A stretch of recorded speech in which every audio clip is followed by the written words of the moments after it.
आता सविस्तर बातम्या। एका तरुणाचा ट्रॉली आणि भिंतीच्या मध्ये दबल्यामुळे जागीच मृत्यू झाल्याची धक्कादायक घटना आज मंगळवारी सिंदेवाही तालुक्यातील मौजा टेकरी तुकुम येथे घडली। या घटनेमुळे परिसरात हळहळ व्यक्त केली जात आहे। धीरज बोरकर असे मृतकाचे नाव आहे। सकाळी रेतीचा पुरवठा करण्यासाठी ट्रॅक्टर घेऊन गेला असता दरम्यान ट्रॅक्टर उभा करून रेती खाली करण्यासाठी तो ट्रॉलीच्या मागील भागाकडे गेला असता अचानक ट्रॉलीचा चक्का जमिनीतील खड्ड्यात गेला।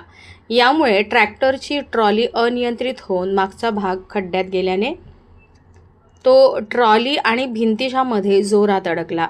या अपघातात धीरजच्या डोक्याला आणि चेहऱ्याला गंभीर मार लागल्याने त्याचा जागीच मृत्यू झाला। या घटनेचा पंचनामा पोलिसांनी केला असून अपघाताच्या आकस्मिक निधनाने संपूर्ण टेकरी तुकुम गावात शोककळा पसरली आहे। कुटुंबावर दुःखाचा डोंगर कोसळला आहे। घटनेचा पुढील तपास सिंदेवाही पोलीस करीत आहे।